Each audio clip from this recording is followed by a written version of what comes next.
Start करते हैं कि कल हम लोगों ने एक टास्क दिया था। सिंपल सा मैंने आप लोगों को बताया था कि एक टास्क था कि लाइक कि हमें अगर एक टास्क मिलता है like create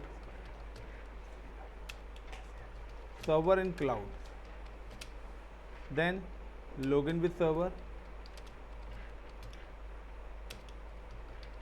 then deploy web applications, then access in world wide. तो ये सपोज करिए हमें एक छोटा सा टास्क मिला है, वो वेब एप्लीकेशन हमारी कोई भी हो सकती है, चाहे वो हमारी जावा बेस्ड हो सकती हैं, PHP बेस्ड हो सकती हैं, कोई भी सॉफ्टवेयर होता है XYZ, कोई भी वेब का मतलब है वो चीज़ जो हमारे इंटरनेट के थ्रू एक्सेस होगी। तो कहते हैं कि इस पूरे प्रोसेस में सबसे पहला जो पैरामीटर्स आ रहा है ना, वो आ रहा है क्लाउड सर्वर। सबसे पहले आ रहा है create a server in cloud. तो create a server in cloud पे यहाँ पे 2 पैरामीटर्स हमारे निकल के आ रहे हैं कि हमें सर्वर क्रिएट करना है। तो यहाँ पे किस सर्वर की बात हो रही है? Now this server based on Linux या this server based on Windows. Is it clear the point? Now कि अगर आप लिनक्स पे अगर अपना एग्जीक्यूशन करते हैं तो उसका प्रोसेस अलग है, और अगर आप विंडोज़ पे डिप्लॉयमेंट करते हैं तो उसका प्रोसेस अलग है, क्योंकि ऑपरेटिंग सिस्टम्स अलग हैं, वेंडर्स भी हमारे क्या हैं, अलग हैं। तो उनकी जो एक्सेस पॉलिसीज़ हैं वो भी क्या हो जाएंगी, अलग हो जाएंगी। दूसरा है कि login with server, deploy website and access in world wide. यानी कि ये पूरा का पूरा जो पैरामीटर्स है, ये पूरा का पूरा जो पैरामीटर है, ये कहीं ना कहीं हमारी एक एक्सेस पॉलिसी है कि सर्वर पे काम कौन करेगा और सर्वर की सर्विस को एक्सेस कौन करेगा। This is called a access policies. तो सर्वर की जब भी हम एक्सेस पॉलिसीज बनाते हैं, यानी कि सर्वर की किसी भी सर्विस को, किसी भी टाइप्स की सर्विस को अगर हमें एक्सेस करना है कहीं भी किसी भी लोकेशन पे, तो उसके लिए हम लोग यूज़ करते हैं सिक्योरिटी ग्रुप का। तो दूसरे हमारे पास पैरामीटर आता है सिक्योरिटी ग्रुप का। तो दूसरा जो पैरामीटर आता है security group. And security groups का टास्क क्या होता है कि सिक्योरिटी ग्रुप्स का जो टास्क होता है वो होता है कि it's work as a firewall. तो ये इसका जो टास्क है वर्क एज अ फायरवॉल।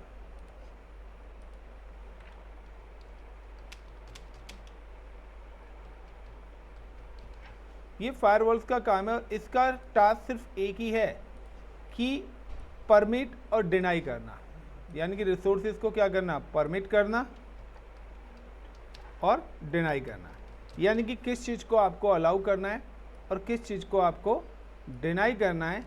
ये सारा का सारा जो है आपका आता है सिक्योरिटी ग्रुप के अंदर।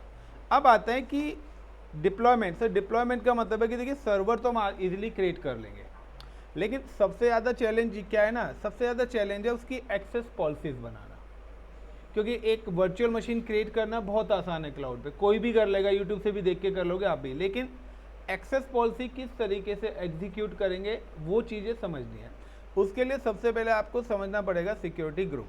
तो देखिए यहाँ पर हमारे पास 2 पैरामीटर्स और हैं, लॉग इन विद सर्वर, पहला तो ये हो गया। दूसरा पैरामीटर है डिप्लॉय वेबसाइट, और तीसरा है access in world wide.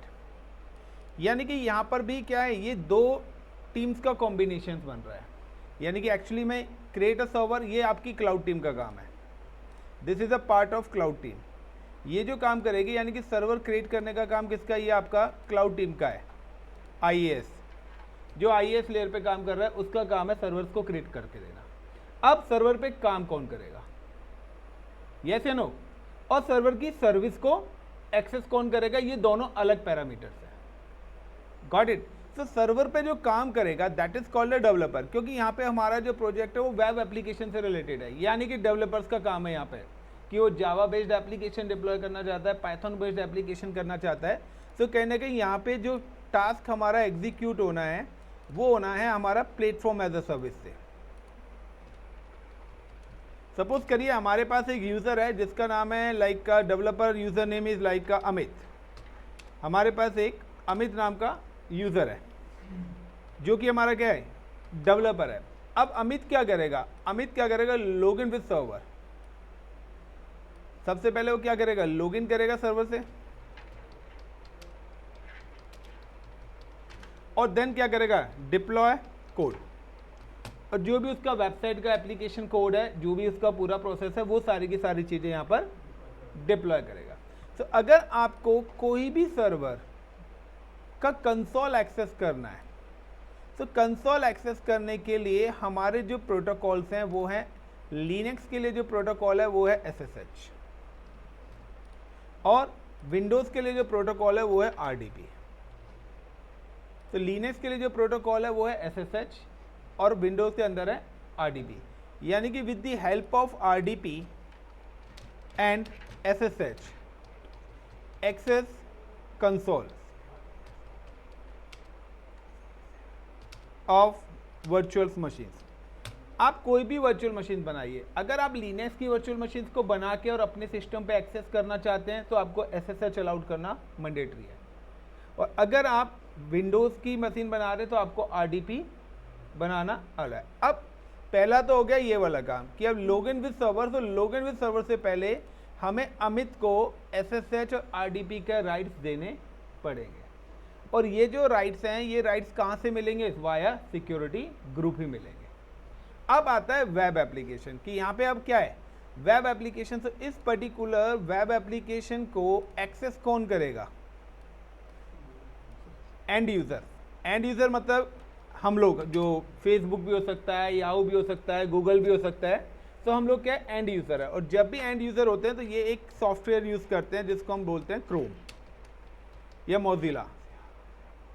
Yes या नो, क्रोम भी है, मोजिला भी है, एन नंबर ऑफ हमारे पास ब्राउज़र हैं। तो हम लोग यहाँ पे इन पर्टिकुलर सॉफ्टवेयर्स को, अबे यार क्या है इसकी स्पेलिंग, क्रोमा नहीं है ना, क्रोम ही लिख दिया, क्लियर। अब यहाँ पे नेक्स्ट पॉइंट आ रहा है कि ये जो लेयर है जहाँ पर भी सॉफ्टवेयर से एक्सेस होता है, तो पहली बात कि वो जो लेयर आती है वो हमारी लेयर आ जाती है आपकी सॉफ्टवेयर एज अ सर्विस के अंदर। सॉफ्टवेयर एज अ सर्विस यानी कि आप किसी सॉफ्टवेयर का यूज़ कर रहे हैं, ना तो आप सॉफ्टवेयर बना रहे हो ना ही कर रहे हो, like tally, Chrome, MS office, ये आप लोग बना नहीं रहे हो। आपने क्या करा, VLC मीडिया प्लेयर, आपने सॉफ्टवेयर इंस्टॉल करा और इसका यूज़ करना स्टार्ट कर दिया। देखिए एक तरीके से देखें तो कुछ लोग क्या कहते हैं, सर अगर हमने जावा करा है तो जावा को हम सॉफ्टवेयर क्यों नहीं, तो जावा भी हमारा सॉफ्टवेयर बेस्ड ही है, बट उसको प्लेटफॉर्म एज ए सर्विस पे रखा गया क्योंकि वो सॉफ्टवेयर के थ्रू हम कोई ना कोई एप्लीकेशन क्रिएट करते हैं। तो वो एक प्लेटफॉर्म है, यानी कि हम क्या है, किचन को, यानी कि किचन की जो गैस है उसको फूड में नहीं काउंट कर सकते, वो फूड बनाने के लिए, यस या नो, तो उसको हम फूड में नहीं कर सकते। तो यानी कि फूड का मतलब है, सॉफ्टवेयर एज ए सर्विस का मतलब है जिस चीज़ को हम यूज़ कर रहे हैं। तो ये हमारा आता है सॉफ्टवेयर सर्विस। अब सॉफ्टवेयर एज ए सर्विस में कोई भी बंदे को अगर वेब एप्लीकेशन, वो क्या करेगा, www.xyz.com।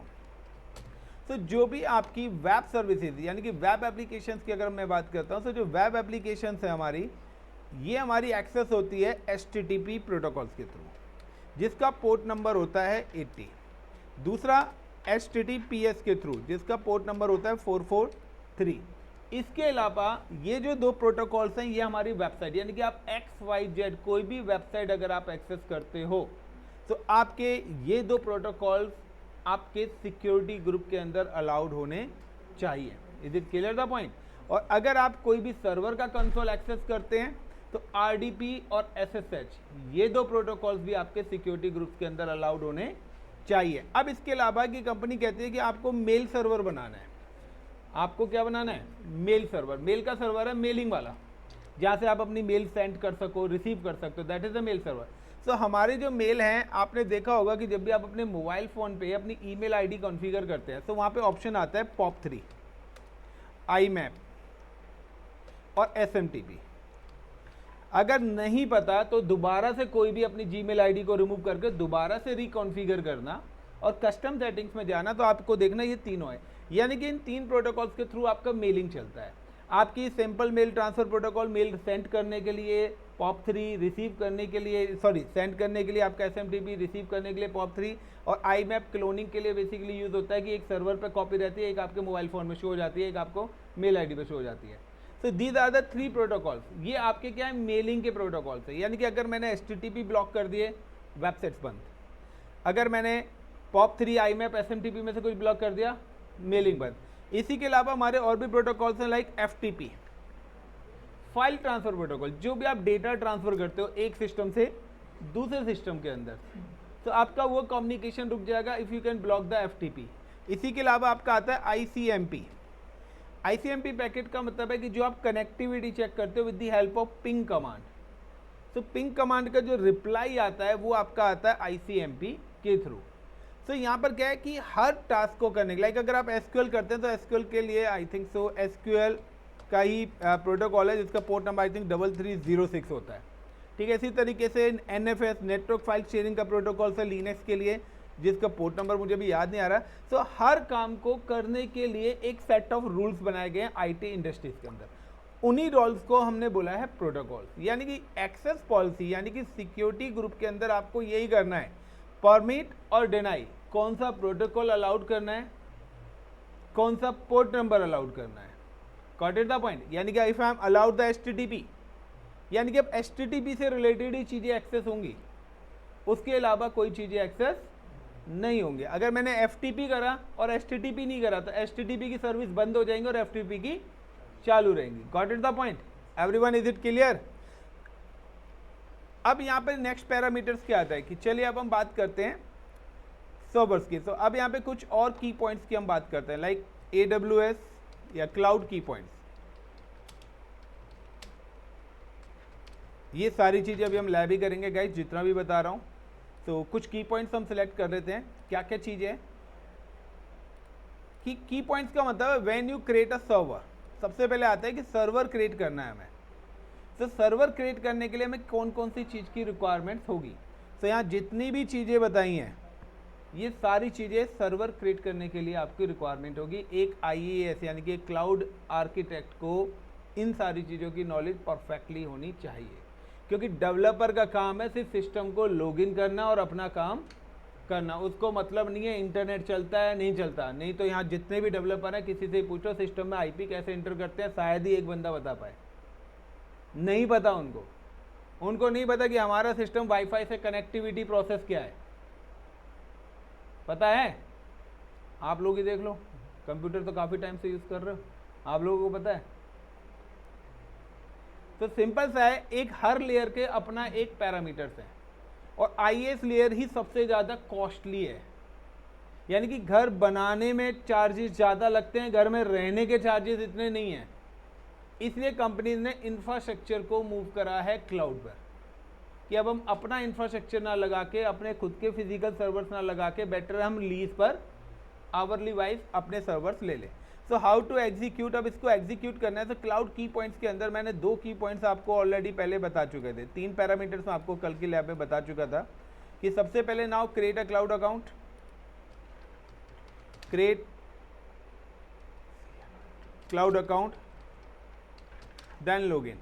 उसके बाद आपको क्या करना है, देन आपको क्या करना है, लॉगिन होना है। उसके बाद सेकंड पैरामीटर्स मैंने बताया था आपको लाइक सिलेक्ट रीजन और थर्ड पैरामीटर सिलेक्ट जोन। तो ये 3 चीज़ें हैं जो मैंने आपको पहले बताई हुई हैं कि आपको किस पर्टिकुलर कंट्रीज़ के अंदर अपना इंफ्रास्ट्रक्चर बनाना है, किस पर्टिकुलर जोन के अंदर किस डेटा सेंटर पे आपको अपना इंफ्रास्ट्रक्चर एग्जीक्यूट करना है। ये 3 चीज़ें सिर्फ मैंने आपको बताई थी।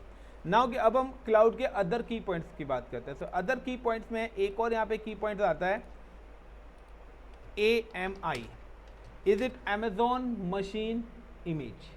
यानी कि AMI है क्या है, द AWS, और AWS नहीं सारे क्लाउड सर्विस प्रोवाइडर्स की बात कर रहा हूँ मैं यहाँ पर।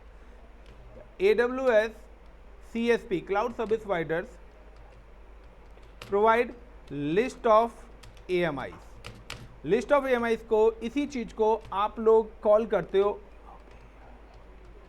Operating system.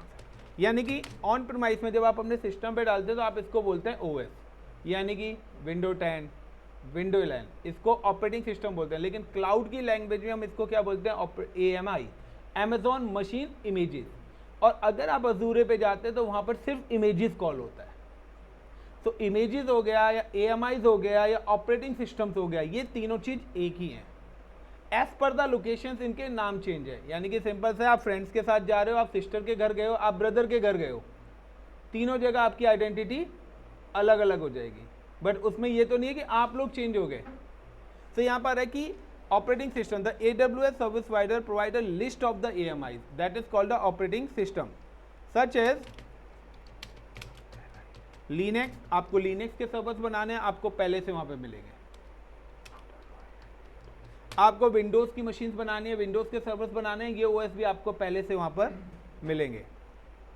नाउ आपको अगर मैक आता है तो आपको मैक के सर्वर्स बनाने हैं, तो मैक भी आपको मिलेंगे। यानी कि जो भी ऑपरेटिंग सिस्टम्स रिक्वायर्ड हैं वो ऑपरेटिंग सिस्टम्स पहले से वहां पर अवेलेबल होंगे। Is it clear the point? when you create any server in cloud, select AMI as per the requirement।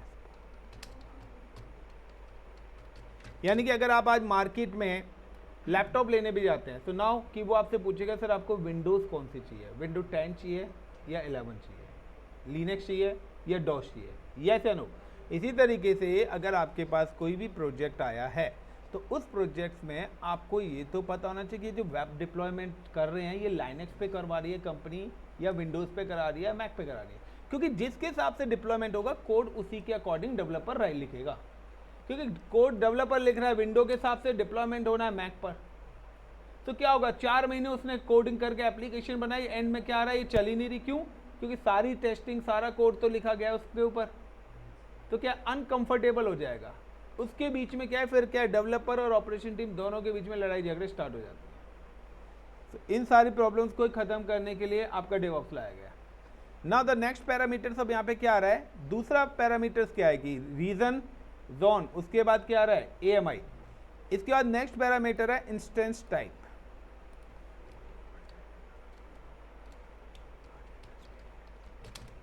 Instance type, तो अगर मैं इंस्टेंस टाइप्स की बात करता हूं तो AWS CSP provide list of instance type,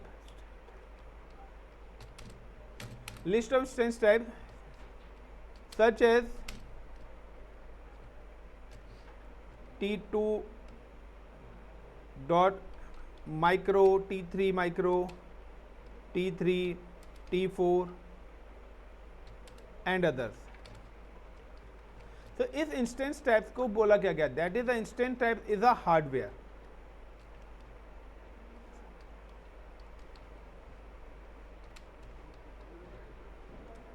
hardware का मतलब है कि जब आप लैपटॉप लेने जाते हो तो आपको पता है कि मेरे को i5 लेना, i6 लेना है, तो आप CPU सेलेक्ट करते हो ना। आप लैपटॉप लेने आते हो तो you can select the RAM. तो यहाँ पर अगर आपको सर्वर बनाने तो उसके अंदर भी तो आप डिसाइड करोगे कि कितने GB रैम मुझे चाहिए, कितने कोर CPU चाहिए, 1 कोर 2 कोर, आप i7 लेते हो 7 कोर हो गया।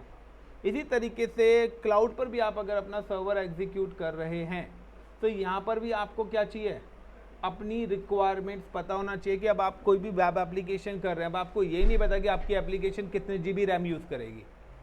यानी कि आज अगर आप एक व्हाट्सएप भी अपने लैपटॉप अपने मोबाइल फ़ोन पे इंस्टॉल करते हैं तो वो बताता है 200 MB ये इतना साइज़ लेगा और इतनी रैम लेगा। नहीं तो आप जाके जहाँ पे एप्लीकेशन होते हैं वहाँ पे वो बता देगा कि कौन सी एप्लीकेशन कितनी रैम का यूटिलाइज़ कर रही है। क्योंकि हार्डवेयर की कॉस्ट तो है ना, कि सिंपल सा अगर आज आप घर में कोई सामान भी ला रहे हैं तो आपको पता रहता है कि ये सामान कितना स्पेस हमारे घर में लेगा और आप उसको उसी जगह पर प्लेस करते हो।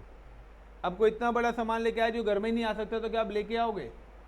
तो सिंपल सा है कि यहाँ पे भी सेम है। तो इंस्टेंस टाइप्स का मतलब है हार्डवेयर, यानी कि मुझे अगर कोई सर्वर बनाना है, सपोज करो I am create one server, मुझे अब कोई सर्वर बनाना है तो सबसे पहले मैंने सेलेक्ट कर लिया कि AMI। तो AMI के अंदर मैंने ले लिया Windows operating system, select Windows SERV server AMI। तो मैं ये वाली AMI लेके चल रहा हूँ, यानी कि मैं यहाँ पर विंडोज सर्वर 2016 का ऑपरेटिंग सिस्टम इंस्टॉल करूँगा। दूसरे नंबर पे आप कहते हैं ठीक है आप सर्वर कर रहे हैं तो इस सर्वर की हार्डवेयर रिक्वायरमेंट्स क्या हैं, यानी कि कोई भी OS होता है उसका मिनिमम रिकमेंडेड हार्डवेयर रहता है कि इतने GB रैम और इतना CPU रिक्वायर्ड है। प्लस अब इसके ऊपर जो आप एप्लीकेशन डालेंगे उसकी भी रिक्वायरमेंट्स को आपको ऐड ऑन करना पड़ेगा। यानी कि अगर आप 4 सर्वर है, 4 सिंपल सा देखिए, आज आप एक गाड़ी चला रहे हैं तो सिंगल गाड़ी के हिसाब से, लेकिन अगर उसमें आप 100 चीज़ें भर लोगे तो आपकी गाड़ी का लोड की इंजन की कैपेसिटी है या नहीं है, वो भी तो आपको कैलकुलेट करनी पड़ेगी कि सिंगल यूज़र चलना है या मल्टी यूज़र चलना है। तो सेम है कि अब यहाँ पर मैंने लिया कि सपोज करिए I am using the instance type, तो यहाँ पे मैं दूसरे नंबर पर रख रहा हूँ इंस्टेंस टाइप। अब इंस्टेंस टाइप्स का मतलब है गाइस सिंपल सा है T2 डॉट माइक्रो, तो यहाँ पे T2 डॉट माइक्रो ही सब लोग लेंगे बिकॉज यही एक इंस्टेंस टाइप्स यहाँ पर फ्री है। इसके अलावा यानी कि आपको ये दोनों चीज़ें वही सिलेक्ट करनी है जिसके आगे फ्री लिखा हुआ है, जिसके आगे फ्री नहीं है वो पेड हो जाएगा आपका और उसके आपके चार्जेस लगने स्टार्ट हो जाएंगे। Now is it clear 2 points? तो पहले हम ये 4 पैरामीटर्स को एग्जीक्यूट करते हैं। नाउ गाइस हाँ बताइए सर ये T2 पॉइंट माइक्रो के अलावा और कौन कौन से होते हैं वैसे एक बार ये बताना। अभी मैं वहाँ लेके जा रहा हूँ, ठीक है। ठीक है। वहाँ सारे ऑप्शन है, लाइक आई एम जस्ट कि ये जो ऑप्शन है ये हम करते हैं। तो now I am just simply log in with the cloud portal. Now आपको सर्च में जाना है और यहाँ पे आपको सर्च करना है कंप्यूट। अगर आप कंप्यूट यानी कि हम सबसे पहले कंप्यूट सर्विस पढ़ रहे हैं और कंप्यूट के अंदर जो हमारी सर्विस आती है वो हमारी आती है AWS। तो यानी कि हमारा जो है EC2 जो है वो कंप्यूट सर्विस है, तो मैं डायरेक्ट यहाँ पे कंप्यूट ना सर्च करके EC2 ही सर्च कर रहा हूँ। तो लाइक EC2 और EC2 के साथ ऑलवेज VPC सर्विस पैरेलल ही चलेगी। VPC इज अ नेटवर्क, तो EC2 विद VPC ये दोनों सर्विस आपको क्लियर होनी चाहिए। और हमारा अप्रॉक्सीमेटली मैं बताऊँ 10 क्लासेस हमारी इन्हीं 2 सर्विस पे जानी है। बाकी क्लाउड की सारी सर्विसेज 1-1, 2-2 क्लास की हैं, बट ये जो EC2 और VPC है ये सबसे इंपॉर्टेंट सर्विसेज हैं, क्योंकि यहाँ पर आपको ना इंफ्रास्ट्रक्चर क्रिएट करना है with backbone with high availabilities. तो यहाँ पर सबसे ज़्यादा प्रोजेक्ट्स आएंगे आपके। तो लाइक कि अब यहाँ पे आता है कि दोनों चीज़ों को मैंने स्टार कर दिया, तो ये शॉर्टकट आ गया। हम जस्ट क्लिक ऑन कि मैंने रीजन सेलेक्ट करा in Singapore, click on EC2। मुझे सर्वर लॉन्च करना है, तो यहाँ पे वर्चुअल मशीन को कॉल करा जाता है instances. Now I am just click on instances या इंस्टेंस टाइप पे आप यहाँ पे भी देख सकते हो। मैंने क्लिक करा instances and then launch instance. मैंने सबसे पहले सर्वर का नाम लिख दिया वेब सर्वर विंडोज़ 1, पहला वेब सर्वर विंडोज़ 1 का बना रहा हूँ। Now AMI Amazon machine image, now it's provide the list of the operating system. तो यहाँ पे देखिए पहले से ही OS आ रहे हैं। अब आपको क्या करना है, सिर्फ जो OS चाहिए वो आपको पता होगा भाई आपको अपने लैपटॉप पे। तो यहाँ पर मैंने सेलेक्ट करा कि मुझे विंडोज़ के OS चाहिए, तो यहाँ पे विंडोज़ के। एक चीज़ ध्यान रखना, इस provide only on server OS। हमारे पास OS की 2 कैटेगरीज हैं, एक सर्वर OS होता है और एक क्लाइंट OS होता है। आपके लैपटॉप में मैं बता देता हूँ, नोट डाउन कर लो। क्लाइंट OS होते हैं विंडो 10, विंडो 11, जो आपको AWS के अंदर अवेलेबल नहीं होंगे।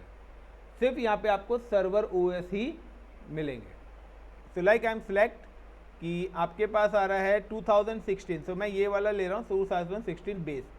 आप हायर वाला भी ले सकते हैं, बट प्रॉब्लम क्या है कि हम जो हार्डवेयर ले रहे हैं ना वो T2 डॉट माइक्रो ले रहे हैं, जो इसमें हमारा 1 CPU 1 GB में रैम ही मिलेगी। तो उसी के अकॉर्डिंग मैं ऑपरेटिंग सिस्टम भी यूज़ कर रहा हूँ। अदरवाइज मेरा सर्वर क्या होगा, हैंग ले रहा है, क्योंकि उसके अलावा सारे क्या है फ्री हैं। और अगर आप वो यूज़ करेंगे तो आपको डॉलर के हिसाब से चार्जेस लगना स्टार्ट हो जाएगा। तो नाम सिलेक्टेड 2016 बेस। तो मैंने यहाँ पे ऑपरेट। अब दूसरे पे क्या आ रहा है, इंस्टेंस टाइप। अब इंस्टेंस टाइप में देखिए T2 डॉट माइक्रो आ रहा है, यहाँ पे 1 CPU 1 GB मेमोरी और आगे लिखा आ रहा है free tier. If you need a more, अगर आपको मोर हार्डवेयर चाहिए तो T2 dot small, T2 dot medium, T2 dot large, तो 4 GB 16 GB RAM, 32 GB RAM. तो आपको अपनी नीड के अकॉर्डिंग जो भी कॉन्फ़िगरेशन चाहिए वो आप यहाँ पे ले सकते हो। तो 192 GB of RAM, 72 CPU core, कितने डॉलर पर आवर प्राइसिंग लग रही है ये भी कैलकुलेट कर लेना। सर अब जैसे हमारे कंपनी इंफ्रास्ट्रक्चर के अंदर फिर नॉर्मली क्या लिया जाता है, जैसे अभी तो हम यहाँ पे प्रैक्टिस में T2 ले रहे हैं। कंपनी वाला बताएगा ना रिक्वायरमेंट क्या है तुम्हारी। अरे सर आपसे ज़्यादा कौन बता पाएगा, भाई बताइए मैं ना। नहीं बता सकता, मैं तो सिंपल सा कहता हूँ प्रोजेक्ट्स की नीड के अकॉर्डिंग है। सिंपल सा है कि यार अब आपके घर में 7 मेंबर्स हैं, तो क्या आप 5 सीटर कार लोगे? नो। फिर मेरे घर में 3 मेंबर हैं तो मैं तो 5 सीटर ले सकता हूँ। यप। तो ये तो डिपेंड्स करता है ना कि आपकी जो पॉलिसीज हैं या आपका लोड है, जो आपकी रिसोर्सेज हैं वो किस लेवल पर हैं, उसके अकॉर्डिंग। देखिए ये जो चीज़ है ना इंफ्रास्ट्रक्चर, ये एज पर द रिक्वायरमेंट है। अब फ्लिपकार्ट की बिग बिलियन डेज की सेल चल रही है, करोड़ों यूजर्स हिट कर रहा है। तो अब ऐसा तो नहीं है कि उन्होंने नॉर्मल सर्वर बनाया हो। क्योंकि Okay. करोड़ों यूजर्स की रिक्वेस्ट को हैंडल करने के लिए भी, यानी कि एक सिंपल सा इसका एक एग्जांपल देता हूँ, आपके घर के एरिया का ट्रांसफार्मर, हम्म उसके साथ 200 घर कनेक्टेड हैं, तो ट्रांसफार्मर की वोल्टेज 220 नहीं होगी, नहीं है तो पकड़ के देख लेना, हल्का सा झटका लगे तो 220 है, और पता ही ना लगे झटका लगा है नहीं तो फिर ज़्यादा है, वो सर, तुम्हें नहीं पूछने पता क्या ही लगेगा, बोला था, पकड़ने मुझे वाले को टपका दूसरे क्यों रहे को हो दुनिया से? है। मैंने तो एक नॉर्मल सवाल है, क्यों टपकाने की सोच मैं रहे हो? ऐसे टपका नहीं, मैं एग्जाम्पल डरा एग्जाम्पल देते दे हो रहा हूँ मुझे। प्रैक्टिकली। सर, ये प्रैक्टिकल मेरी जान को ले सकता है। अबे तो तुझे थोड़ी ना करने के लिए बोला है, तुझे तो बोला है चेक करने के लिए, जो जिंदगी से परेशान हो उससे चेक कर रही हो। ध्रुव मैंने जा तो सकता है तो। तुझे तो सीखना है ना, अब मैं सिखाना नहीं, इसलिए मैं पकड़ूंगा नहीं जाके। चलिए इतना क्लियर गाइस, इंस्टेंस टाइप तक। So now select the T2 dot micro.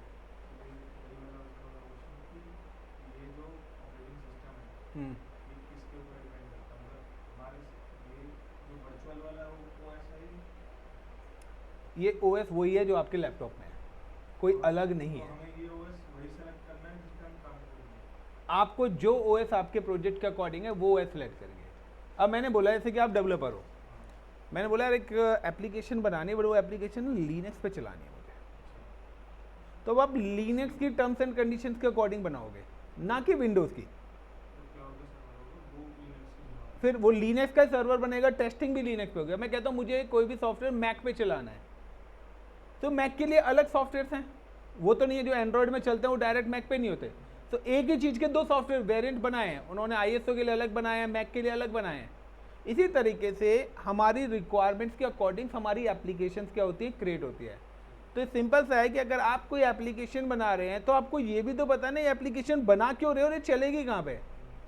Simple सा, आज आपको घर बनाना है तो नाउ कि आपको पता होता है कि अगर लेंटर वाला घर बनाना है या टुकड़ी वाला बनाना है तो आप वो सामान लाओगे, उसके लिए सरिया रोड़ी थोड़ी ना लाओगे। तो हमारी रिक्वायरमेंट्स के अकॉर्डिंग इंफ्रास्ट्रक्चर डिजाइन होगा। ये नहीं कि पहले इंफ्रास्ट्रक्चर, तो this infrastructure look like your home. आपको घर बनाना है तो पहले आप नक्शा बनाइए और क्या क्या चीज़ें कहाँ कहाँ प्लेस करनी है वो सारा लेआउट आपके पास होना चाहिए। अगर वो लेआउट नहीं है तो आप एक बने हुए इंफ्रास्ट्रक्चर पे भी काम नहीं कर पाएंगे और नया भी नहीं बना पाएंगे। सो लाइक कि यहाँ पे ये इंस्टेंस टाइप तक मैंने आपको बता दिया है। अब इसके अलावा एक और इम्पोर्टेंट की पॉइंट्स यहाँ पे आता है। वो जो की पॉइंट्स है वो आपका आता है की पेयर। की पेयर, तो की पेयर क्या है? With the help of key pair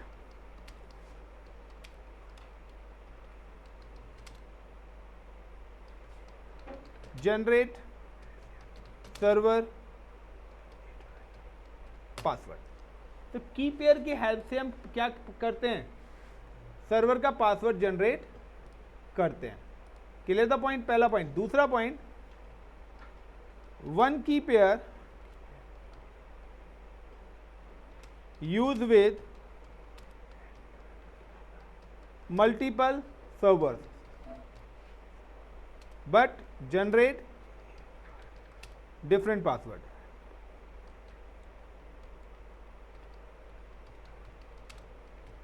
तो कभी कभार ये भी क्वेश्चन मेरे पास आता है कि क्या सर हम हर सर्वर के लिए अलग की पेयर बनाएं? जरूरी नहीं है।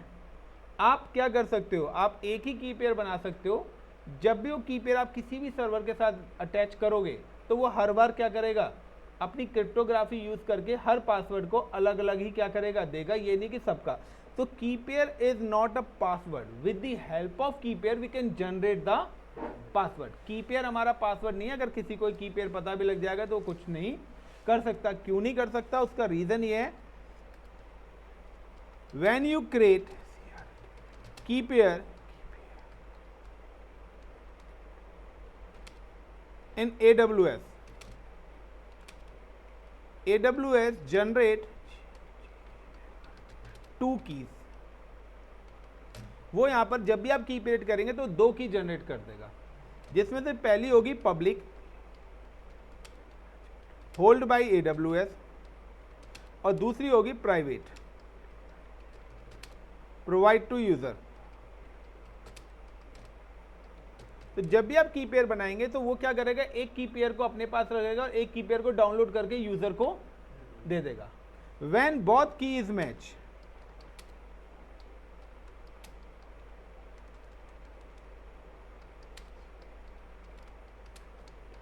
Then password is generate.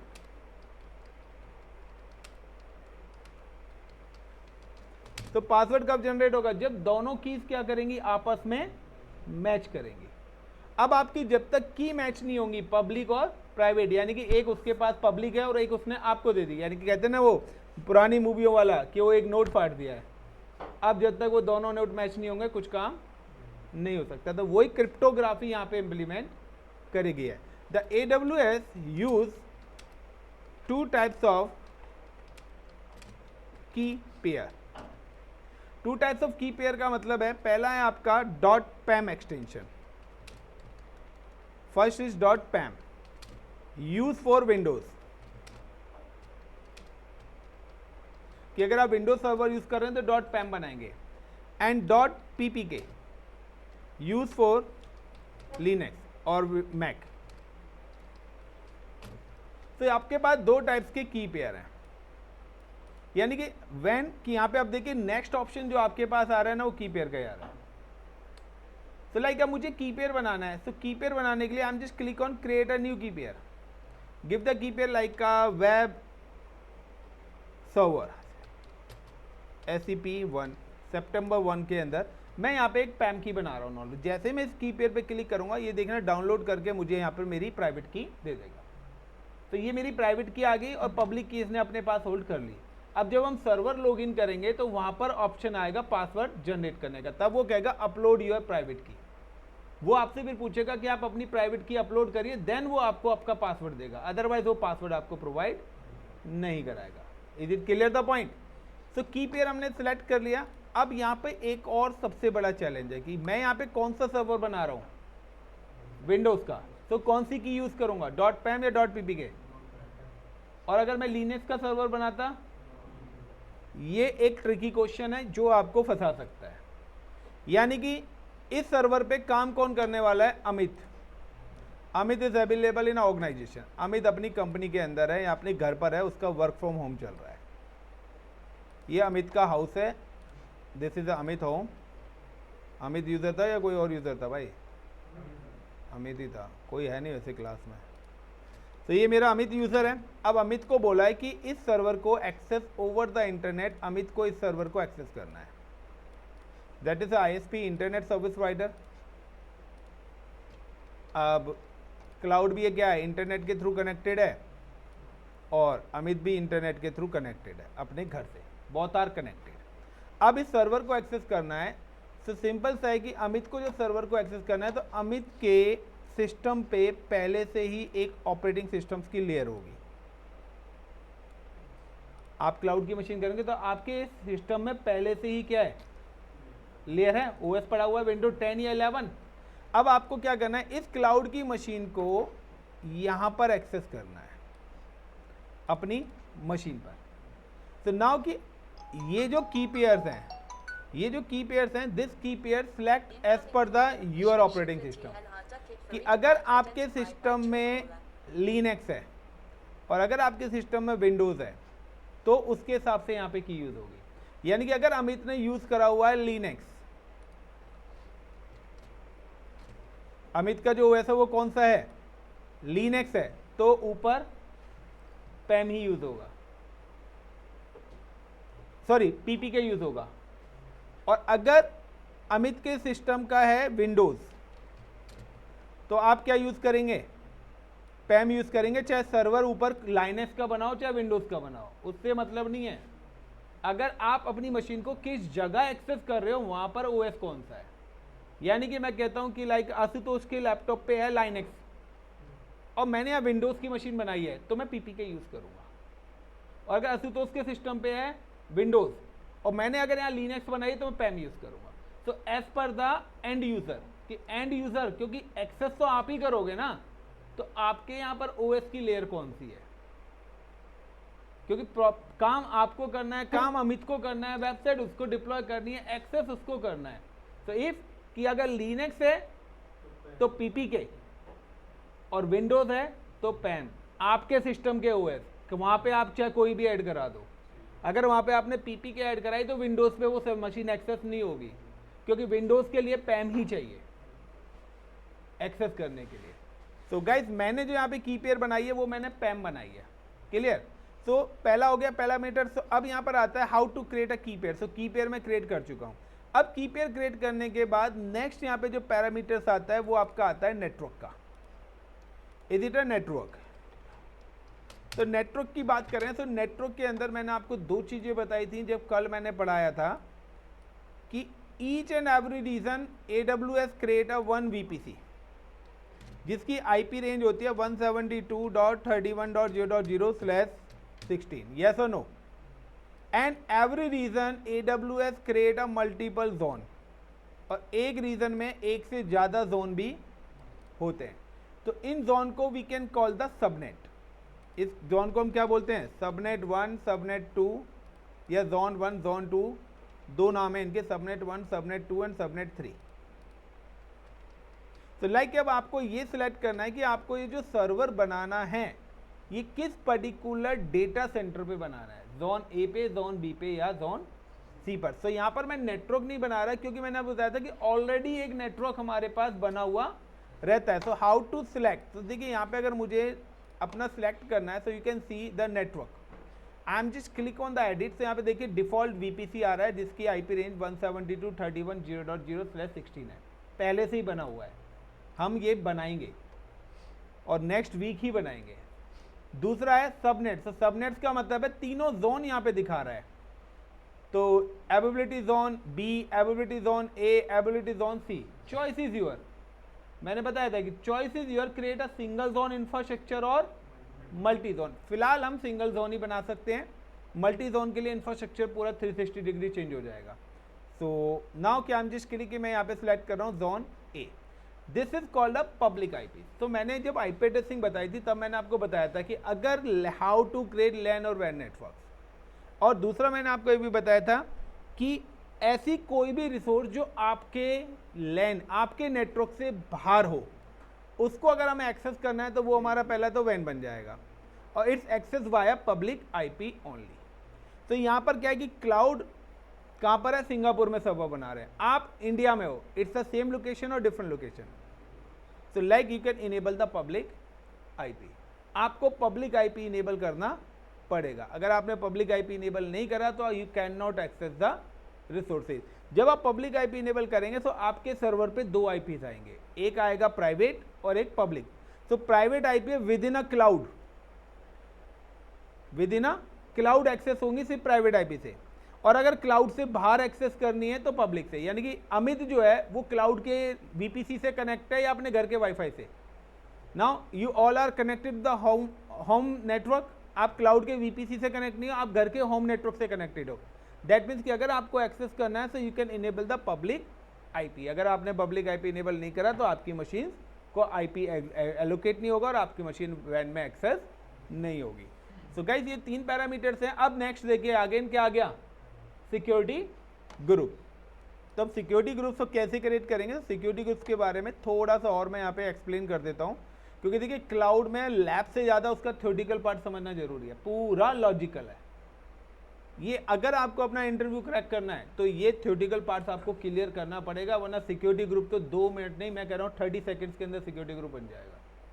ये पूरी जो लैब मैं बता रहा हूँ, दिस पूरी lab only on 4 minutes, 4 minute से ज़्यादा की नहीं है। बट इनका एक एक पॉइंट्स बताने में मुझे 1 घंटा लग जाएगा, क्योंकि आपका अगर बेस स्ट्रॉन्ग नहीं हुआ तो आप आगे जाके स्टक होने वाले हो। अब नेक्स्ट आ रहा है security group. Why security group? तो सिक्योरिटी ग्रुप का मतलब है कि मैंने आपको बताया था कि हमारे पास एक सर्वर है, इस सर्वर को हमें एक्सेस करना है, यानी कि इस सर्वर की हमारे पास अलग अलग पॉलिसीज हैं। वो जो अलग अलग पॉलिसीज हैं वो पॉलिसीज हमारी हैं क्या कि हमारे पास n नंबर ऑफ यूजर है, जिसमें से एक यूजर है हमारा Amit. This is called Amit user is available. और अमित जिस जगह पे बैठा है इसका अमित का IP सपोज 1.1.1 है, उसके अलावा बाकी सब अदर यूजर्स हैं, कोई भी आप और हम कोई भी हो सकते हैं। तो like 2.2.2.2 like user 2 is it like 2.2.2.2 user 2 का IP 2.22 हो गया। लाइक यहाँ पे यूजर 3 है, is it user 3 the IP is 3.3.3.3 and like user 4 is available, user 4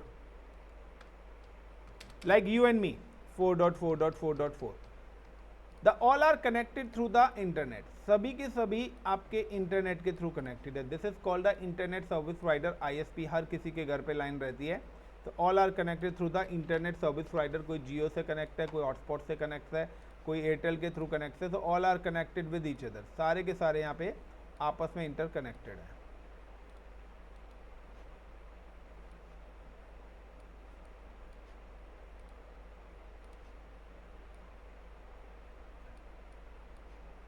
अब ये मत पूछना सर ये कनेक्ट कैसे होता है, जैसे कनेक्ट करना है तो मेरे चैनल पे CCNA विद साइबर सिक्योरिटी वाली वीडियोस पड़ी हुई हैं, वो देख लेना, एडवांस लेवल्स की हैं, पढ़ना।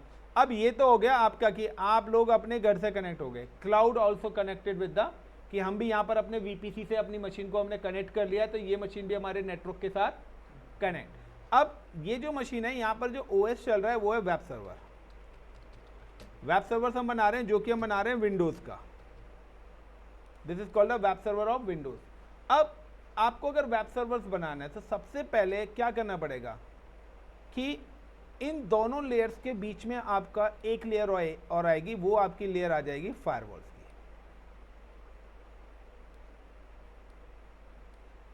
वो लेयर कौन सी आ गई आपकी?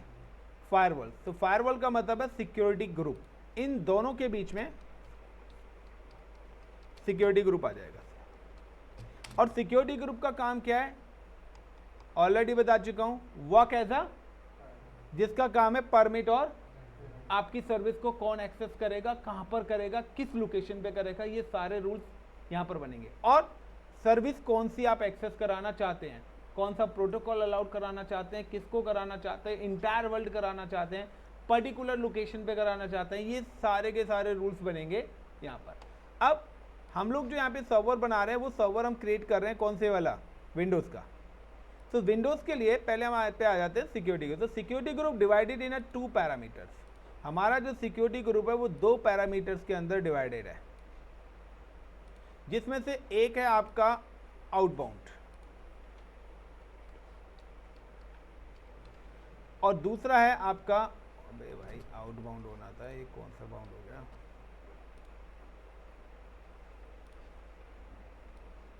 स्पेलिंग मिस्टेक, पढ़ाते पढ़ाते स्पेलिंग मिस्टेक बहुत होती है मेरी। एक हो गया आउटबाउंड। आउटबाउंड का मतलब है कि सर्वर से सिक्योरिटी ग्रुप तक क्या रूल बना हुआ है? तो सर्वर से सिक्योरिटी ग्रुप तक एक ही रूल बना हुआ है, all traffic is allowed. All traffic allow. और जब भी ऑल ट्रैफिक अलाउड होता है तो उसका रूल होता है 0.0.0.0 एनी आईपी, यानी कि जितनी भी आईपी रेंज है 0 to 255 सब अलाउड है हर ऑक्टेट में। और /0 का मतलब है सारी की सारी 32 की 32 बिट्स, एवरीथिंग इज अलाउड। तो ऑल ट्रैफिक पहले से ही अलाउड है, ये पहला रूल है। लेकिन सिक्योरिटी ग्रुप लगने से उसने क्या करा कि सिक्योरिटी ग्रुप तक तो सारी चीज अलाउड है, बट अब उसने यहां ब्लॉक कर दिया। वो कहता है कि दूसरा रूल, अब आपको क्या अलाउड करना है, you can create a inbound rule. आपको इनबाउंड रूल क्रिएट करना है। अब आपको कस्टमाइजेशन हो गया, आप अपनी नीड के अकॉर्डिंग एक्सेस पॉलिसीज क्रिएट करेंगे। लाइक सबसे पहले तो मैं दे रहा हूं कि ये जो मेरा सर्वर है this is a Windows now. तो मैं यहां पे क्या कर रहा हूं, प्रोटोकॉल्स आरडीपी प्रोटोकॉल्स है, इसको क्या कर रहा हूं, अलाउ कर रहा हूं। Got it the point? अब अलाउ करने के लिए मैं क्या कर रहा हूं, यहां पे मैं कर रहा हूं कस्टम सेटिंग। यहां पे कौन सी सेटिंग्स ली हैं? Custom settings. और कस्टम सेटिंग्स में जाके नाउ आई एम जस्ट 1.1.1.1/32 जो भी सबनेट होगा ये यहां पे ऐड ऑन कर दिया है। यानी कि आरडीपी से रिलेटेड सर्विस से वहीं पर एक्सेस होगी जहां पर ये वाला आईपी चल रहा है। एंड दैट मीन्स कि आरडीपी से रिलेटेड सर्विस को सिर्फ अमित ही एक्सेस कर सकता है और कोई एक्सेस। और आरडीपी का काम क्या है? RDP and SSH access the console of VMs, यानी कि जो भी आपने वर्चुअल मशीन बनाई है उसको सिर्फ यही यूजर एक्सेस कर सकता है और कोई नहीं, जहां पर ये आईपी है। If you can give the everyone, अगर आपने एवरीवन दे दिया तो यूजर 2, यूजर 3, यूजर 4 हर कोई एक्सेस। बट हम तो नहीं चाहते ना, हम तो चाहते हैं जो डेवलपर है वो सर्वर को एक्सेस करके काम करे। यानी कि आप गूगल एक्सेस करते हैं तो अगर गूगल के सर्वर को भी एक्सेस करने का दे दें तो आप तो उसकी वेबसाइट ही डिलीट कर दोगे, डेटा ही डिलीट कर दोगे, स्टोरेज डिलीट कर दोगे। सिंपल सा ना कि आपके लैपटॉप का पासवर्ड किसको पता होना चाहिए, हर किसी को तो नहीं दे सकते ना आप। तो इसी तरीके से यहाँ पर भी क्या कर रहा है कि we can allow the RDP। अगर आप विंडोज़ की जगह लिनक्स कर रहे हो तो लिनक्स के लिए आपको लिनक्स का रूल बनाना पड़ेगा। तो यहाँ पे मैं कर दूंगा SSH, और लाइक कि इस बार मैं अगर SSH करता हूँ और यहाँ पे मैं IP दे देता हूँ लाइक 2.2.2.2, इसका मतलब है कि लाइनक्स की मशीन अगर यहाँ पे होती तो लाइनक्स की मशीन को सिर्फ यूजर 2 ही एक्सेस कर सकता था और कोई। तो कस्टम का मतलब है आप अपनी नीड के अकॉर्डिंग। लेकिन हमारे पास एक और है, हमारी कंडीशन क्या है, लॉगिन विद सर्वर, यानी कि अमित लॉगिन हो सकता है, इसलिए हमने इसको RDP दिया है। अब लॉगिन सर्वर पे हो गया तब तो कुछ भी काम कर सकता है। वो क्या करेगा, अपनी वेब एप्लीकेशन इंस्टॉल करेगा, वो अपाची इंस्टॉल करे, IIS इंस्टॉल करे, इंजन इंस्टॉल करे, जो भी टॉमकैट करना है, वर्डप्रेस की वेबसाइट है, वटएवर, वो उसका काम है। यस या नो। अब हमारा क्या है, एक्सेस इन वर्ल्ड वाइड, यानी कि जो वेब एप्लीकेशन है उसको वर्ल्ड वाइड एक्सेस भी कराना है। अब वो चीज़ एक्सेस होती है किसके थ्रू, वेबसाइट एक्सेस होती है HTTP और HTTPS के थ्रू। ठीक है, सिंपल सा आपको पता होना चाहिए कि अगर मैंने आपको बोला है कि खीर बनानी है और वो भी मीठी बनानी है तो आपको पता होना चाहिए चीनी डलेगी या बुरा। लेकिन वो कहते हैं मीठी नहीं होनी चाहिए, नमकीन चलेगी तो सही है, तो आप नमक का यूज़ करेंगे। आपको पहले से पता है ना कि किस चीज़ से क्या टेस्ट आएगा। सेम कॉन्सेप्ट यहाँ पर भी है कि आपको पता होना चाहिए कि किस प्रोटोकॉल से क्या आउटपुट आपका निकल के आएगा। सिंपल सा आपको ये पता होना चाहिए कि आपकी जो गाड़ी है वो पेट्रोल वाली है डीजल वाली है, नहीं तो गलत डलवा के देख लेना क्या होगा। मुझे बताने की जरूरत है नहीं क्योंकि मेरे पास गाड़ी है नहीं भाई, इसलिए मुझे पता भी नहीं है, गरीब आदमी है, कोई ना कोई अब बोलेगा ज़रूर। तो लाइक अब मैं यहाँ पे कर देता हूँ HTTP, कोई बोलने वाला तो था बट रुक गया। अलाउ, अब मैं यहाँ पे कस्टम ना करके मैंने यहाँ पे कर दिया एवरीवेयर, एवरीवन या एनीवेयर। एनीवेयर कर दिया। अब जैसे मैं एनीवेयर करूँगा तो यहाँ पे वही वाला रूल ले लेगा ये 0.0.0.0/0। यानी कि अब इसका मतलब क्या है कि HTTP access to everyone Amit भी करेगा, यूजर 2, यूजर 3 और यूजर 4 भी करेगा। यानी कि ये तो क्या है, वेबसाइट एक्सेस है, तो सिंपल सा डेवलपर भी तो चेक करेगा मेरी वेबसाइट चल रही है नहीं चल रही। अगर मैंने डेवलपर को HTTP नहीं दिया तो वो वेबसाइट को चेक कर ही नहीं पाएगा। तो अब मैंने एनीवेयर क्यों दिया, एनीवेयर दिया है कि हर कोई वेबसाइट यानी कि HTTP से रिलेटेड जो काम है उसको हर कोई कर सके। That's why I am allowed the HTTP protocol या HTTPS। तो इसी तरीके से आप अपने रूल्स बनाएंगे, आगे आगे हम जैसे चलते जाएंगे वैसे वैसे सिक्योरिटी ग्रुप पैरेलली चलता रहेगा और चेंज होता है। एक और चीज ध्यान रखना कि कि मैंने IP में बताया था कि there are 2 version of IP addresses. आप कोई भी रूल बनाएंगे वो रूल आपके 2 होने चाहिए, एक IPv4 पर और एक IPv6 पर। यानी कि अगर आप ये 3 रूल, अगर मुझे RDP करना है तो मुझे RDP के 2 रूल्स बनाने पड़ेंगे, क्योंकि वहां पे आपको सिलेक्ट भी करना पड़ेगा IPv4 या IPv6। तो ये मैंने IPv4 के लिए बनाया है। हो सकता है कि अमित IPv6 यूज कर रहा हो, या हो सकता है इनमें से 2 IPv4 पर कनेक्ट हैं और 2 IPv6 पर हैं। तो अब एनीवेयर का बनाया तो मुझे 2 रूल्स बनाने पड़ेंगे, एक IPv4 के लिए, एक IPv6। क्योंकि देखिए डेवलपर का तो मुझे पता है, मुझे पता है कि यार लक्ष्य का IP एड्रेस क्या है, वो मेरी कंपनी का एम्प्लॉय है, मैं पूछ सकता हूँ। बट मुझे आशुतोष का या अमित का नहीं पता, तो मैं क्या करूँगा भाई, एनीवेयर है, मैं IPv4 IPv6 करके उनको अलाउड कर दूंगा। So how to create a security group. तो देखिए सिक्योरिटी ग्रुप क्रिएट करने के 2 वेज हैं। या तो आप ड्यूरिंग डिप्लॉयमेंट, कहते ना कि या तो आप सब्जी बना रहे हो, कुकिंग कर रहे हो, धनिया सब्जी बनाते वक्त काट के डाल दो या पहले से काट के।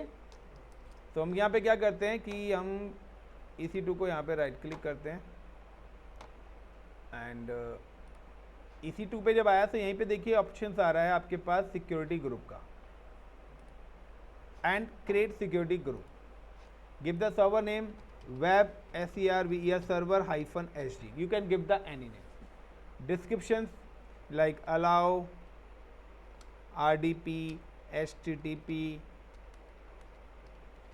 protocol, choice is your, select किस नेटवर्क के लिए। हो सकता है कि आपके पास मल्टीपल नेटवर्क्स हो, आप जब अपना वाईफाई कनेक्ट करते हैं तो 10 वाईफाई आपके शो होते हैं, आप किससे कनेक्ट करना चाहते हैं वो सिलेक्ट करोगे। तो this is a network based security है, आप जिस भी VPC को सिलेक्ट करेंगे उस पर ही अप्लाई होगा। हर सिक्योरिटी ग्रुप हर वीपीसी के लिए अलग बनेगा। ये वीपीसी बेस्ड है, एक वीपीसी है उसके साथ सारे सबनेट्स में दिखेगा, लेकिन अगर अलग वीपीसी है तो नहीं दिखेगा। सिंपल है ना, आपका वाईफाई अलग है, मेरे घर का वाईफाई अलग है, तो शो नहीं होगा ना। सर आवाज कट रही है आपकी बार बार। Guys I am audible, clear है? अब देखिए आउटबाउंड रूल्स, ऑल ट्रैफिक पहले से ही हो रखा है। ऐड रूल्स, मुझे अब यहाँ पे रूल्स बनाने हैं। मैं यहाँ पे क्या कर देता हूँ, लाइक का RDP, क्योंकि मेरा विंडोज़ का सर्वर बनाना है। देन HTTP, वेबसाइट डिप्लॉय करनी है, या HTTPS। ये 3 रूल्स हैं। नाउ कि कस्टम सेटिंग्स करूँगा तो अमित का IP अगर दे दूंगा तो अमित ही एक्सेस कर पाएगा, फॉर एग्जाम्पल। बट मुझे नहीं, मैं तो चाहता हूँ सभी करें, तो मैं यहाँ पे क्या कर दूंगा, एनीवेयर, IPv4 एनीवेयर। अगर आप लोगों को इनिशियल स्टेज पे नहीं पता कि सर प्रोजेक्ट करना है, बट हमें ये नहीं पता कि किस चीज़ के लिए कौन सा प्रोटोकॉल अलाउड करना है, तो यहाँ पे एक और ऑप्शन आता है ऑल ट्रैफिक, यानी कि अलाउड द ऑल प्रोटोकॉल, जितने प्रोटोकॉल्स हैं सब अलाउड कर दिए। बट इंडस्ट्रीज में हम ये रूल नहीं बना सकते। इससे तो क्या होगा, हमारे सर्वर्स की सारी सर्विसेज अलाउड हो जाएंगी। तो यहाँ पे मैं क्या कर देता हूँ, ऑल ट्रैफिक फॉर IPv6। तो मैंने बोला जहाँ पे IPv4 है वहाँ पर ये 3 चीज़ चलें, और जहाँ पर ये है ये चीज़ चले। Clear? And now create a security group. So एक मिनट,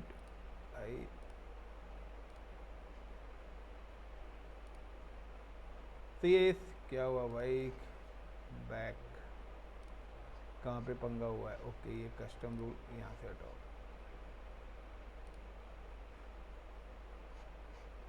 क्या बोल रहा है, ओके, सेम परमिशन आ रखी है सर, 4 में होगा, 4 से ज्यादा नहीं दे सकता। ओके, सेम परमिशन HTTPS 4 से ज़्यादा दे सकते हो, सेम प्रोटोकॉल अलाउड हो रखे हैं 2 बार। रूल तो आप बहुत ऐड कर सकते हो यहाँ पे। तो ये हमारा सिक्योरिटी ग्रुप बन गया। सो एक पैटर्न तो ये है कि आप पहले से सिक्योरिटी ग्रुप बना के यहाँ पर सिलेक्ट एग्जिस्टिंग में जाके सिलेक्ट कर लो वेब सर्वर SG, या आप यहाँ से भी क्रिएट कर सकते हैं। तो बुझा U1 और select group is invalid VPC, all security group need to be shared with the VPC। so मुझे क्या करना पड़ेगा, मुझे यहाँ से रिफ्रेश करना पड़ेगा, या चलिए वहाँ से बनाना बता दिया, मैं यहाँ से भी बना ही देता हूँ। Create security group and like give the my SG and all traffic मैं अलाउड कर रहा हूँ। तो यहाँ पे मैं क्या कर देता हूँ, पर्टिकुलर ट्रैफिक ना सिलेक्ट करके मैं यहाँ पे ऑल ट्रैफिक सिलेक्ट कर लेता हूँ, और यहाँ पे क्या कर दिया है, एनीवेयर। तो यहाँ पे क्या करेगा, IPv4 IPv6 दोनों के लिए रूल ऑटोमेटिकली क्रिएट कर देगा।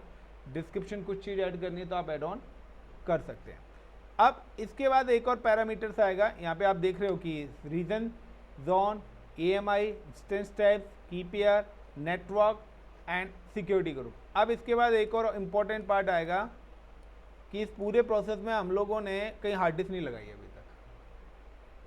तो यहाँ पे जो हार्ड डिस्क यूज होती है उसको हम बोलते हैं EBS volume, elastic block storage. It is a permanent storage, और यहाँ पे जो आपको फ्री मिलता है वो 30 GB ही फ्री मिलता है।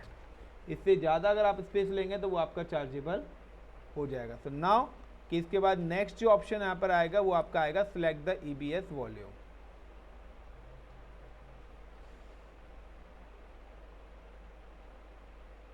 ये आपके पास ऑप्शन आ रहा है EBS वॉल्यूम का 30 GB।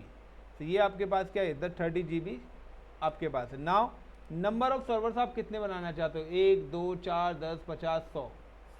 तो यहाँ पे फिलहाल हम एक ही कर रहे हैं। यहाँ पे बहुत सारे 3-4 क्वेश्चंस निकल के आएंगे, हम अगले वीकेंड पे कराएंगे सर। हाँ। हम जैसे आपने मुझे बताया था, रैम हम 1 GB दे सकते हैं, उसके ऊपर हम देंगे तो उसके चार्जेस लगते हैं। यहाँ पे स्टोरेज हम कितना दे सकते हैं? ये लिखा हुआ है सिर्फ 30? उससे ऊपर चार्ज लगेंगे ना भाई। ठीक है, पढ़ तो सही इसको। Free trial customer can get up to 30 GB ठीक है। Then launch instance. तो ये गाइस पहला सर्वर है। तो ये अभी पहला वाला काम किसका खत्म हुआ, क्लाउड वाले का, कि क्लाउड आर्किटेक्ट ने अपना एक सर्वर बना दिया। अब वो क्या करेगा, इस अमित नाम के यूज़र को सर्वर का यूज़र नेम, सर्वर का पासवर्ड, ये दोनों चीज़ें हैंडओवर करेगा, प्लस सर्वर का IP, जिसके थ्रू वो क्या करेगा, इस मशीन को एक्सेस करेगा। तो अब अमित का क्या काम है कि अब अमित को इस सर्वर को यहाँ पर एक्सेस करना है। तो एक्सेस करने के लिए सबसे पहले कि यूज़र नेम पासवर्ड ये सब कहाँ मिलेंगे, क्योंकि अभी मैंने पूरे सिनेरियो में बताया नहीं है। तो क्या देखिए, विंडोज़ का जो डिफ़ॉल्ट यूज़र नेम होता है वो होता है एडमिनिस्ट्रेटर, और अगर आप अमेज़ॉन लिनक्स यूज़ कर रहे हैं, अगर आप अमेज़ॉन लिनक्स यूज़ कर रहे हैं तो आपका जो डिफ़ॉल्ट यूज़र नेम होता है वो होता है EC2-user। अगर आप उबंटू लिनक्स यूज़ कर रहे हैं तो उसका जो डिफ़ॉल्ट यूज़र नेम होता है वो उबंटू होता है, और अगर आप रेडिट का यूज़ कर रहे हैं तो रेडिट का रूट होता है।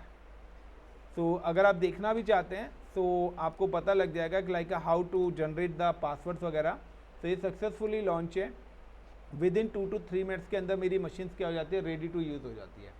नाउ कि आई am just refresh this machine और सिलेक्ट दिस मशीन।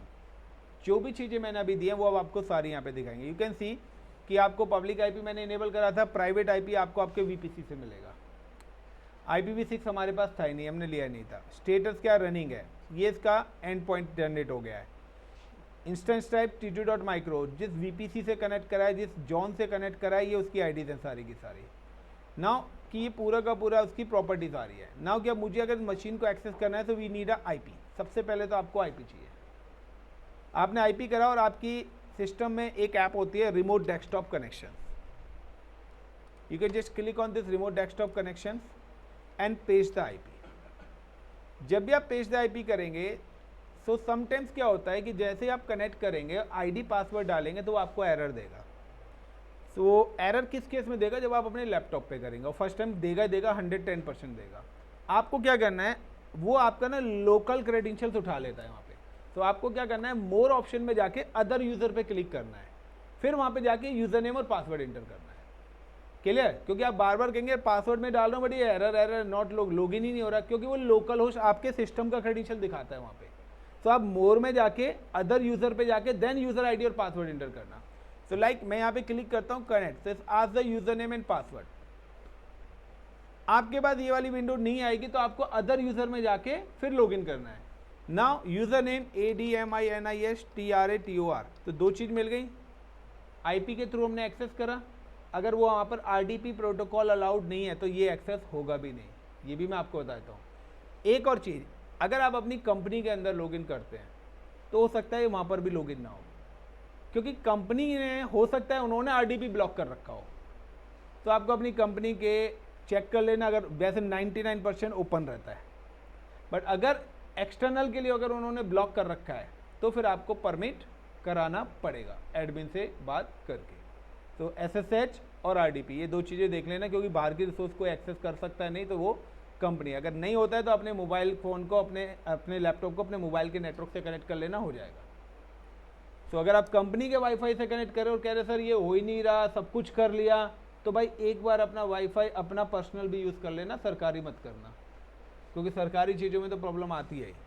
अब पासवर्ड कहाँ से मिलेगा, तो पासवर्ड जनरेट करने के लिए सिंपल सा लॉजिक है, click on connect RDP client gate password. तो यहाँ पे देखिए यूज़र नेम लिखा आ रहा है, नाम just click on the gate password, upload a private की। तो जो की स्टार्टिंग में हमारी बनी थी ब्राउज करके वेब सर्वर .pem एक्सटेंशन की मैंने बनाई थी, एंड देन डिक्रिप्ट। तो ये मेरा पासवर्ड है, याद कर लो। हो गया याद? इस जन्म में तो होने वाला नहीं, वीडियो से देख लूंगा मैं तो, क्या यार डायलॉग। फाइल बना के कॉपी पेस्ट कर लूंगा मैं। देन क्लिक ऑन ओके, और ये मेरी मशीन लॉगिन होगी। देखिए आप जितनी बार अपनी मशीन को लॉगिन करोगे उतनी बार आपको पासवर्ड जनरेट करना पड़ेगा। मैंने बोला अमित ये आपका पासवर्ड है, अब आप लॉगिन करके अपना पासवर्ड चेंज कर लेना।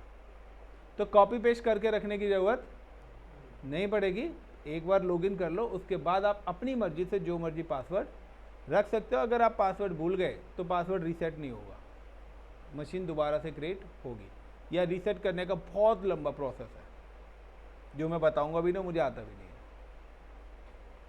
तो क्योंकि वहाँ पे स्क्रिप्टिंग ले ये सारी चीज़ रजिस्ट्री वैल्यूज चेंज करनी है, तो आप खुद कहोगे 4 घंटे में पासवर्ड चेंज ब्रेक करूँगा, इससे बढ़िया तो मैं नई मशीन बना दूँगा। नाउ गाइस अब पासवर्ड चेंज करना है तो you can just open the CMD command prompt. तो अब हम अपने सर्वर पर हैं, अब ये क्लाउड का सर्वर है गाइस, ये मेरी मशीन नहीं, क्योंकि मेरी मशीन का लोगो ये है, I am just login with the cloud VM। तो cloud VM same as virtual machine जैसे आप बनाते हैं, तो अगर किसी का लिनक्स इंस्टॉल नहीं हो रहा है तो क्लाउड पे लिनक्स की मशीन बना के अपनी सारी लैब कर सकता है, जरूरी नहीं अपने सिस्टम पे बनाए। इसलिए मेरे से किसी ने पूछा था कि हमारे लैपटॉप कॉन्फ़िगरेशन क्या होनी चाहिए, तो मैंने कि जितना पुराने से पुराना हो वो चलेगा, क्योंकि हमारा हार्डवेयर यूज़ नहीं हो रहा है, ये हम तो इंटरनेट यूज़ कर रहे हैं, सारी चीज़ क्लाउड की यूज़ हो रही है यहाँ पर। नाउ द CMD पे गया एंड नाउ क्लिक की नेट स्पेस यूज़र नेम है ADMINISTRATOR and then password is ASD@1234। ये मैंने अपनी मशीन का पासवर्ड चेंज कर दिया। तो when you change the password, अब आपको की पेयर की नीड नहीं पड़ेगी, आपको की पेयर की किसी टाइप की कोई भी ज़रूरत नहीं पड़ेगी। Is it clear everyone? Now कि अब यहाँ पे पॉइंट आता है, दिखाना सर।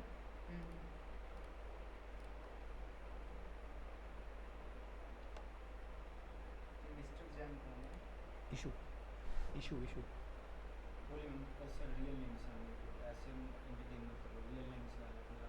मिस्टर जैन कल से अपने रियल नेम से ज्वाइन करना। नाउ अब यहाँ पे क्या हुआ सर? इशू बोल रहा हूँ। कुछ नहीं हुआ भाई, इशू धीरज सर से बात कर लियो, तेरा इशू ही है। अब किससे बात करनी है? अरे यार तू पहले टॉपिक खत्म करने दे मुझे, फिर बात करियो, बीच में रिकॉर्डिंग में फिर ये डिस्टर्बेंस आएगा। नाउ कि अब यहाँ पे नेक्स्ट पॉइंट आता है कि यहाँ पर हमने अपना पासवर्ड चेंज कर लिया। अब पासवर्ड चेंज करने के बाद अब यहाँ पे क्या पैरामीटर्स आ रहे हैं? अब यहाँ पे पैरामीटर्स आते हैं कि मुझे अब वेबसाइट डिप्लॉय करनी है। अब लैपटॉप आ गया, अब मैं आपसे कहता हूँ वर्ड की फाइल बनाओ, तो वर्ड की फाइल आप बना सकते हो। अब सबसे बड़ी प्रॉब्लम क्या है कि लाइट अगर पावर कट हो गई तो मशीन भी आपकी एक्सेस नहीं होगी, वो भी आपकी बंद हो जाएगी। बिकॉज कल ही बताया था कि क्लाउड की डिपेंडेंसीज क्या है? Internet. Internet cut machine, but ये मशीन बंद नहीं होगी, कंसोल डिस्कनेक्ट हुआ है आपका, मशीन आपकी क्लाउड पे चलती रहेगी जब तक आप बंद नहीं करोगे। आप 10 साल तक बंद नहीं करोगे, चलता रहेगा, बिल आपके कार्ड पे बनता रहेगा। तो ये चीज ध्यान रख लेना। लाइक क्या वो दोबारा से क्या पूछ रहा है? पासवर्ड पूछ रहा है यहाँ पर। आई am Audible guys? Screen visible है? नहीं सर, स्क्रीन नहीं आ रही। स्क्रीन नहीं आ रही, सो वेट, अभी लेके आते हैं। स्क्रीन खो गई है थोड़ी सी।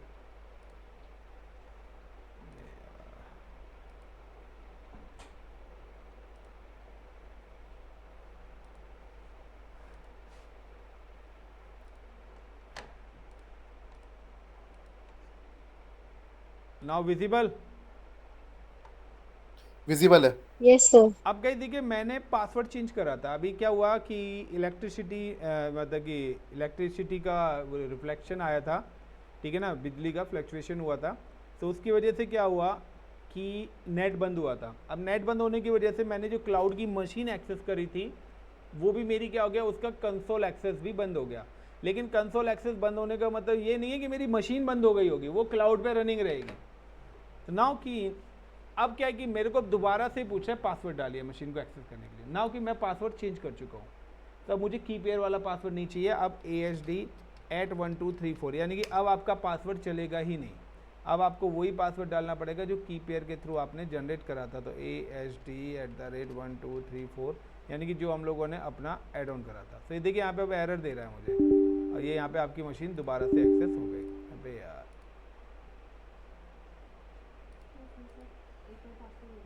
अभी थोड़ी देर रुक गया, 10 minute. Now click on connect. अबे भाई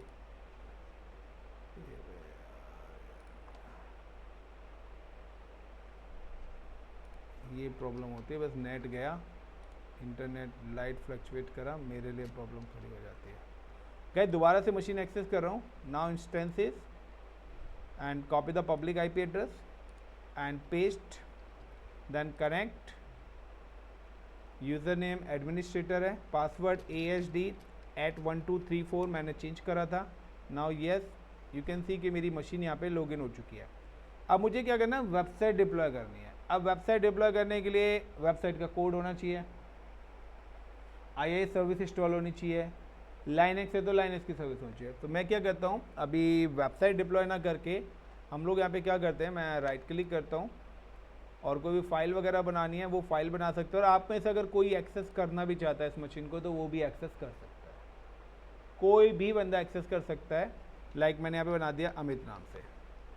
या मुझे अगर वेबसाइट भी एक्सेस डिप्लॉय करनी है तो वेबसाइट डिप्लॉय कर ही देते हैं 5 मिनट और सही। तो लाइक कि वेब सर्विस का नाम विंडोज़ के अंदर जो वेब सर्वर सर्विस है उसको हम बोलते हैं IIS, internet information service. Linux में हम लोग कॉल करते हैं अपाची। तो like I am just click on server manager.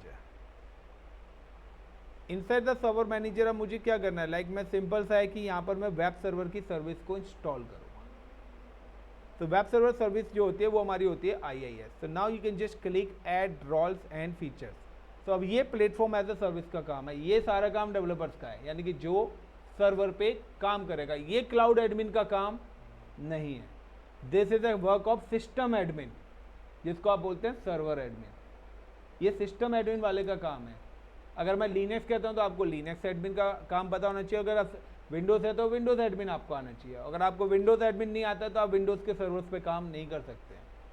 आपको लिनक्स एडमिन पे जाना है, लिनक्स का काम नहीं आता तो आप लिनक्स एडमिन से रिलेटेड काम। तो क्लाउड वाले ने अपना काम खत्म कर दिया भाई। उसने कहा मैंने मशीन बना के दे दी है, मेरे को जो पॉलिसीज क्रिएट करनी थी वो पॉलिसीज भी मैंने क्रिएट कर दी हैं। नाउ अब आप अपना काम कर सकते हो। तो दुकानदार का काम क्या होता है, लैपटॉप दे देना। अब आप उस लैपटॉप पे क्या कर रहे हो वो शॉपकीपर का काम नहीं है, वो तब आपका है ना, कौन सा सॉफ्टवेयर डालना है, क्या काम करना है, यूट्यूब देखना है या इंडिया पाकिस्तान का मैच शाम को देखना है, वो तो तुम्हारा काम है। पढ़ना है या नहीं पढ़ना वो तो आप लोग डिसाइड करोगे। क्यों आहूजा जी? या सर से फिर पूछना है कि सर इतना एक्सप्लेन आपने कर दिया फिर भी हमारी मशीन नहीं बन रही है। तो ये IIS सर्विस सेलेक्ट करी। अगर किसी को एक्टिव डायरेक्टरी बनाना है, DNS सर्वर बनाना है, DHCP सर्वर बनाना है, ये सारे सर्वर्स हैं।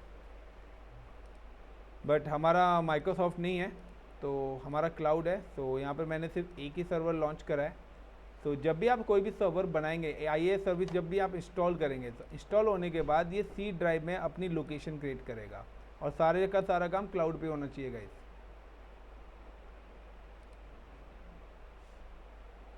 तो आपके पास एंड C ड्राइव यहाँ पर एक फोल्डर बन के आएगा iNet pub। और जब आपकी IIS सर्विस इंस्टॉल हो जाएगी तो iNet pub के अंदर आपके पास आएगा www रूट की लोकेशन। वहाँ पे आप अपनी एप्लीकेशन वेबसाइट लिखेंगे, वही वेबसाइट आपको ओपन होगी। तो चलिए, तो अभी हमारी iNet pub लोकेशन क्रिएट हो गई है। इसके अंदर अभी www रूट नहीं आया बिकॉज क्योंकि अभी मेरा IIS इंस्टॉलेशन पे चल रहा है। अब अगर आपको ये वेबसाइट एक्सेस करनी है तो फिलहाल हम नाम से एक्सेस नहीं कर सकते, क्योंकि नाम से एक्सेस करने के लिए हमें क्या करना पड़ेगा, GoDaddy से डोमेन खरीदना पड़ेगा। फिर उस डोमेन को इस सर्वर के साथ रजिस्टर्ड करना पड़ेगा, यानी कि हमें बीच में एक और सर्विस लानी पड़ेगी रूट 53।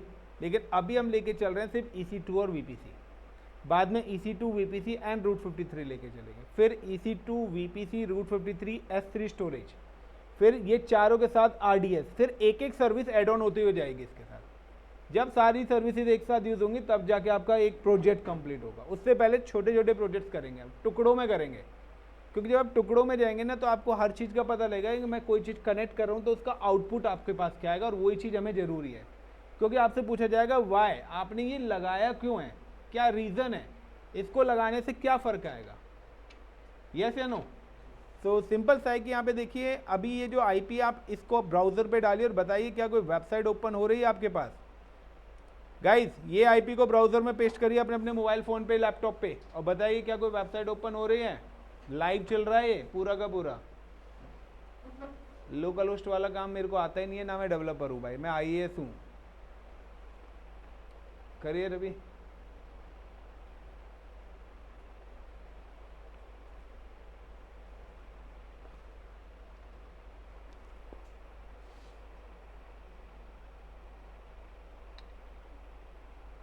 एक हफ्ता है, वीडियो आपको मिल जाएगी, चिल मार के करना, किसी को टेंशन लेने की ज़रूरत नहीं है। तो गाइस देखिए मैंने यहाँ पे कॉपी करा और कॉपी करने के बाद पेस्ट करता हूँ मैं। अगर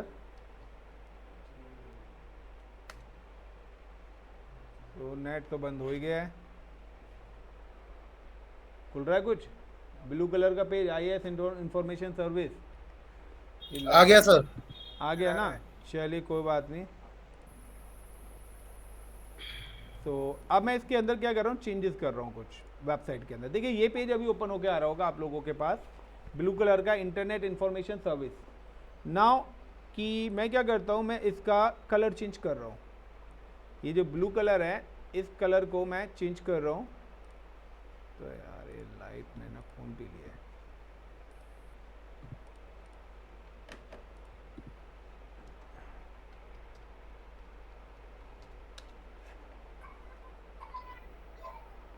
तो वेट गाइस,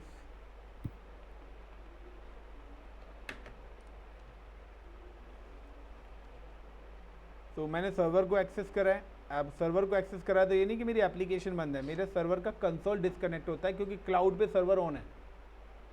तो ये सर्वर क्लाउड पे चल रहा है, तो मेरे यहाँ पे बिजली जा रही है, उससे नहीं है। देखिए जैसे ही मेरी IIS सर्विस इंस्टॉल हुई तो ये इसने क्या करा, वो जो पेज आपको मिल रहा है ना, वो आपका डिफ़ॉल्ट पेज है जो आपको inet pub डायरेक्टरी के अंदर www रूट के अंदर क्रिएट होके आया है। वो ये वाला पेज है जो अभी आपके पास ओपन होके आ रहा है। नाउ कि मैं क्या करता हूँ, I am change the colour, मैं यहाँ पे कलर चेंज करता हूँ इसका। Now I am change the colour, और आप लोग अपने एंड पे रिफ्रेश करिए। यस सर, चेंज हो गया। अब मुझे अपनी वेबसाइट डिप्लॉय करनी है, अपनी वेब एप्लीकेशन। तो मैं क्या करूँगा, मैं इस कोड को डिलीट कर दूंगा। आप चाहें तो इसकी II सर्विस अगर आपको कॉन्फ़िगरेशन आती है तो आप इसकी स्क्रीन ऑन नहीं है। तो नाउ वेट यार, एक तो ना तुम लोगों की स्क्रीन बार बार क्यों डिस्कनेक्ट हो जा रही है। नाउ क्या मुझे क्या करना है कि मैं सबसे पहले डिलीट करता हूँ इस वाले कोड को। तो लाइक ये मेरा कोड रखा हुआ है, मैंने यहाँ से इस कोड को डिलीट कर दिया। नाउ यू कैन रिफ्रेश, आपको ये एरर देगा, फॉरबिडन एक्सेस डिनाइड 403। क्लियर। अब मेरे पास मेरे सिस्टम में एक वेबसाइट का कोड पड़ा हुआ है। सपोज करो, या तो आप HTML का कोई भी कोड लिख लो, हेलो इंडिया, और उसको index.html से सेव कर देना। और जब आपको कोडिंग आती है तो भाई आप अपनी वेबसाइट का कोई भी कोड, लाइक माई वेबसाइट, और यहाँ पे ये कुछ वेबसाइट का कोड पड़ा हुआ है। मैंने क्या करा, इस वेबसाइट कोड को कॉपी करा, एंड कॉपी करने के बाद नाउ पेस्ट द सर्वर, जिस लोकेशन पे मैंने कोड डिलीट करा था उस लोकेशन पे जाके मैं पेस्ट कर देता हूँ इसको।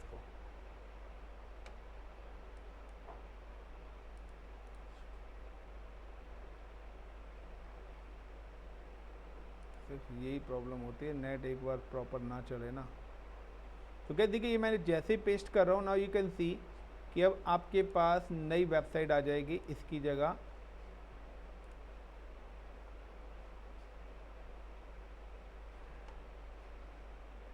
रिफ्रेश,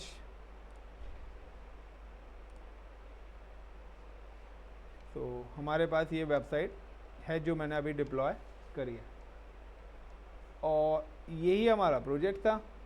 हमारा प्रोजेक्ट भी क्या था, ये तो था हमारा प्रोजेक्ट, क्रिएट सर्वर। हमने सर्वर क्रिएट कर लिया, उसकी सारी स्टेप्स आपको बता दी। Login with server, Amit user को लॉगिन करना था, उसके अकॉर्डिंग रूल बनाने थे। तो लॉगिन करने के लिए RDP करना था, वेबसाइट एक्सेस करने के लिए HTTP, तो वो रूल्स हमने क्रिएट कर दिए। एक्सेस इन वर्ल्ड वाइड, अब डिप्लॉय वेब एप्लीकेशन, तो अमित ने लॉगिन करा, वेब सर्वर सर्विस इंस्टॉल करी और अपनी वेबसाइट को डिप्लॉय कर दिया। अब एक्सेस करने के लिए आप एंड यूज़र हो। अब आपको मैंने दे दिया कि xyz.com से आपको एक्सेस करना है। अभी हम नाम से एक्सेस IP से कर रहे हैं, आगे चल के नाम से भी करेंगे।